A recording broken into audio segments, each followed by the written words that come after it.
Hey guys, Dave from Nerdarchy, for nerds, by nerds, hang with these nerds. Scott Garibay. And I'm Nerdarchist Ted. And today we're going to do some speculation, and we're going to be talking about Star Wars, the Fantasy Flight games, and Rogue One in conjunction.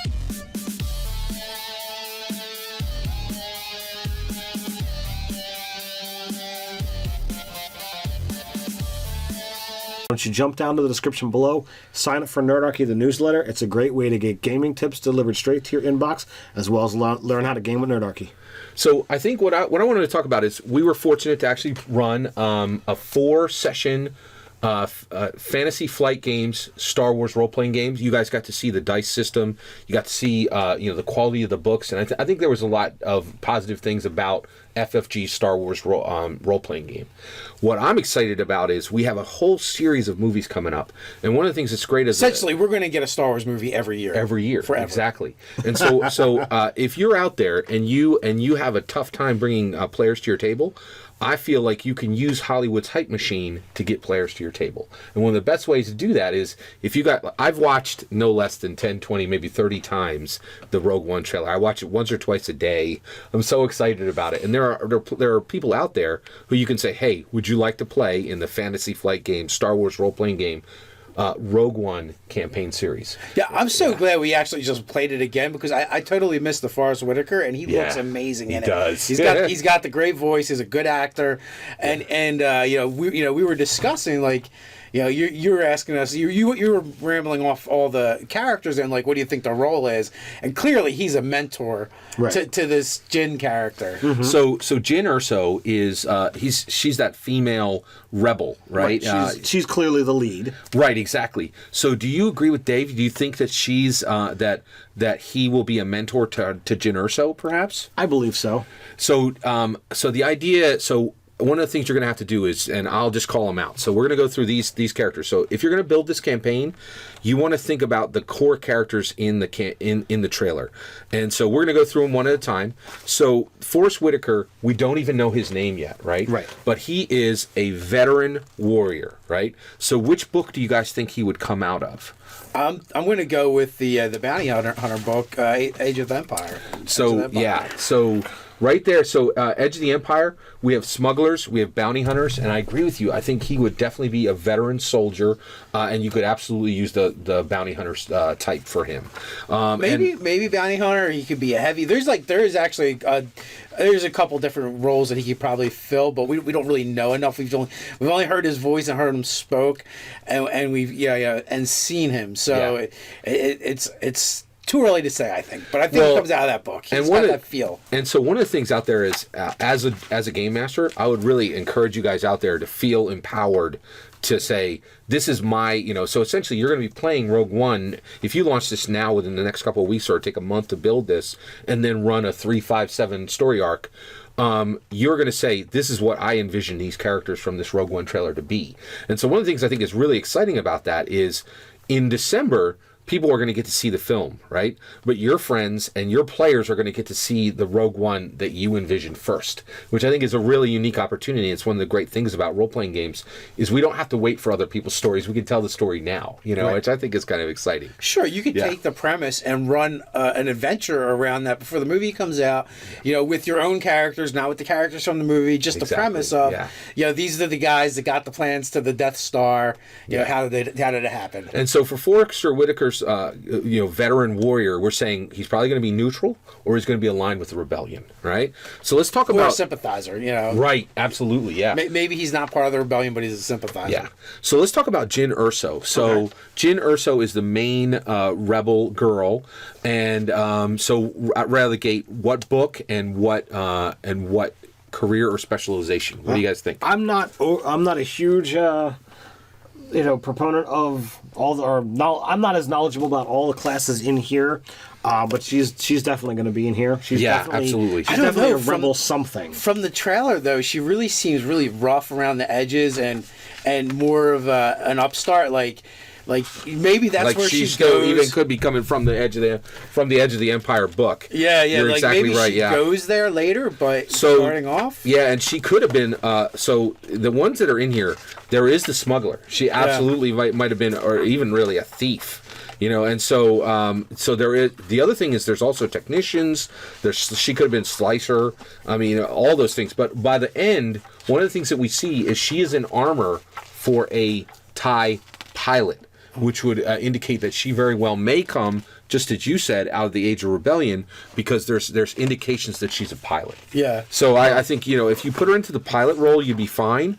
You could actually go down the smuggler role from the perspective of having thieving skills, and then also Where does Spy fall in? That's in Age of That's Rebellion, right, right? right, here. Spy is in Age of Rebellion. That's where I was actually at, because under Yeah. Spy you have Infiltrator, Scout, and Slicer. Well, So, I mean, Infiltrator seems kind of so- like the premise of the movie. Exactly. So that's where I was leaning in between Infiltrator and Scout. Possibly, trying to take all three from Spy, depending upon how much computer stuff she actually has to get into. But they talk about, her having forged documents that fits here. exactly. She's got to sneak in, that fits here. So I really feel that this is where she's got to go. The other thing is, it looks like she's coming in from the outside. Like, not a lot of people know her, that she might be new. And so you could apply colonist, or you could apply the explorer template to her. Either one of those careers would work as well with a specialization. And like for explorer, you have fringer, you have trader, and you also have scout. So, and I think she definitely seems like the scout idea might fit pretty well. Well, you're getting her in this movie like she's an outsider, and they're recruiting her and bringing her in. Right. Yeah. So she could, like you said, fall under the explorer, and then but later moves into being trained as a rebel for infiltration. One thing I think is exciting that we learned, one thing that really might benefit your game if you go down this road and you build a Rogue One campaign is, hold up your book, would you, for a minute? No Force of Destiny. Yeah. You keep it simple, right? No Jedis to deal with. Jedi's mess everything up. We imagine that this is after Rebels.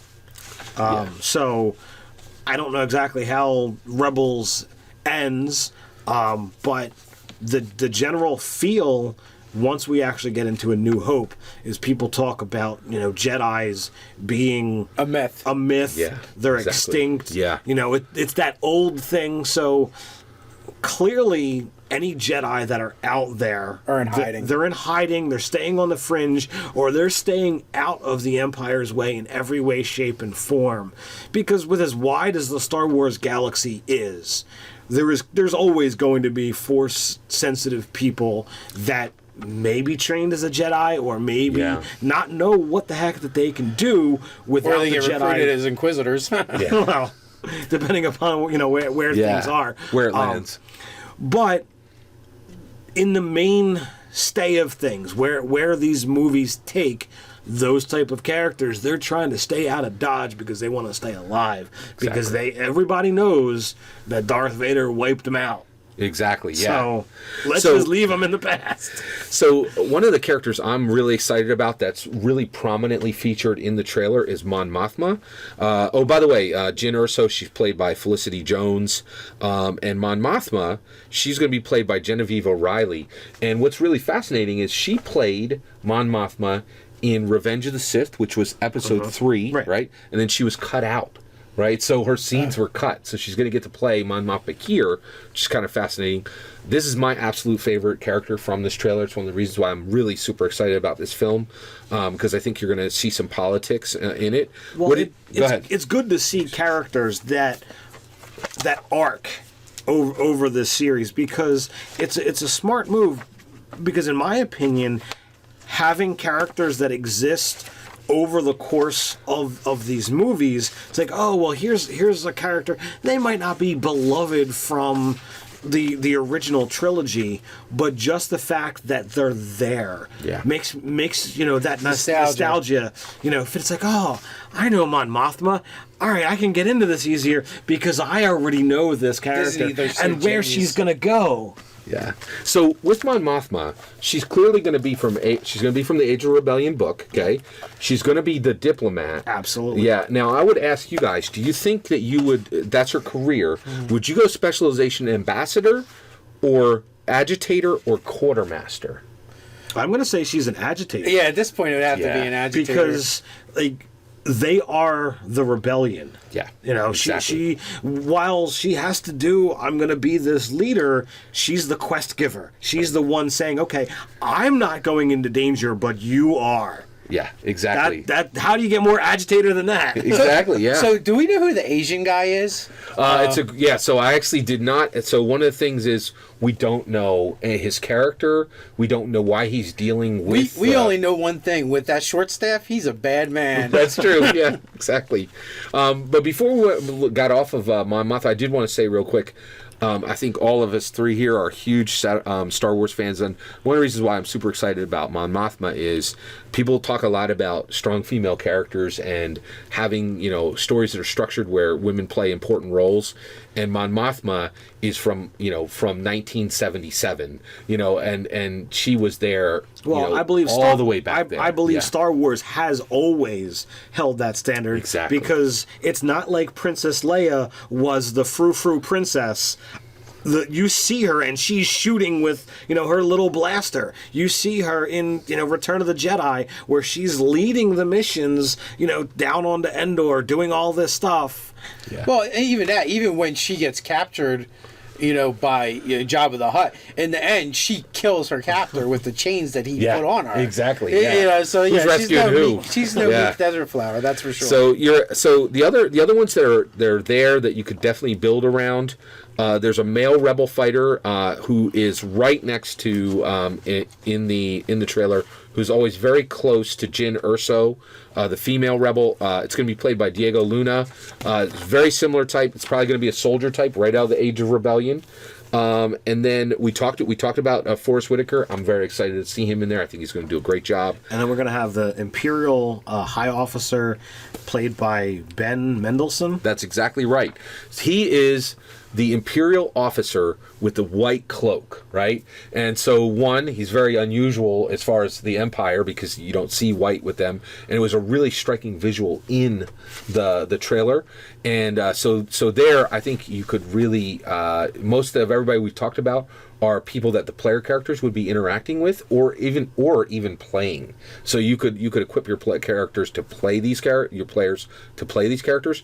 But this is so I think this high Imperial officer with that whole white theme, that's going to be your main bad guy, and it's just a way to kind of pin your villains around a strong central Imperial figure. So I'm gonna just touch away from the actual run this as an RPG, and I'm going to ask for speculations. Rogue One, are we going to see Vader?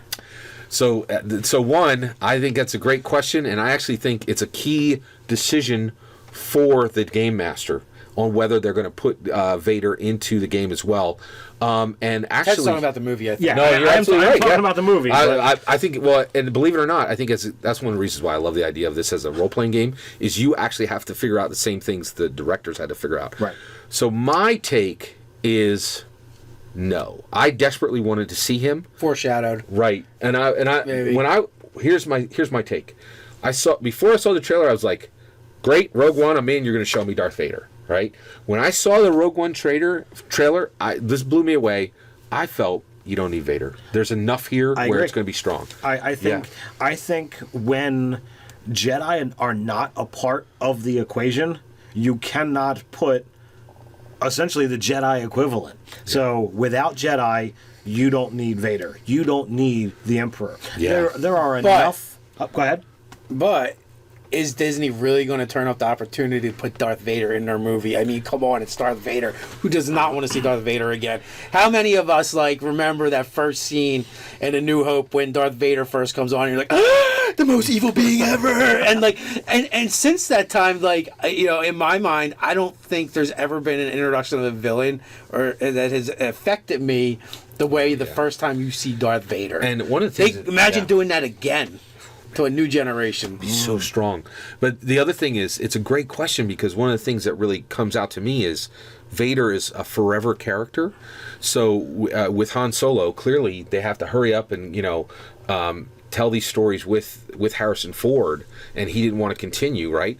But with Vader, he's cloaked and he has a mask. Yeah, and you could be anybody under there. You there. can cast him for the next 50 years, and you're exactly right. It's very easy to keep him on screen. I really feel they should keep him out of it. I think you're absolutely right. It'd be fantastic to see him. But one of the things that blows me away is the Star Wars world is so rich that, to me, you could, like, Mon Mothma, the scenes with Mon Mothma, I'm in. Like, I'm sold, you know what I mean? You're probably the only one on the planet. No, I think that, so let us know out there. Are there other Mon Mothma fans out there? I think there are, but yeah. But, I really feel they should leave him out. I'm a huge fan of Vader, but I leave him out, and the reason why is if they put him in, I'm afraid he eclipses everything. What do you think? If they put him in, it'll be at the end as a cameo. Right. He will not interact with the story in a meaningful way, other than he captures Princess Leia at the very end. Maybe they don't even show him getting her out of the ship and taking the ship, just that they get the ship in the tractor beam or they disable it, and he gives the order. He's there, and that's where they go. That's where they fade to black or whatever. You could definitely go that route. What do you guys think? Rogue One as a campaign arc, would you play it? Darth Vader should or should he not be in the movie Rogue One? Put your thoughts, comments down below while you're at it. Like, share, even subscribe. You can patronize us in a good way over on Patreon. So until next time, Stay nerdy.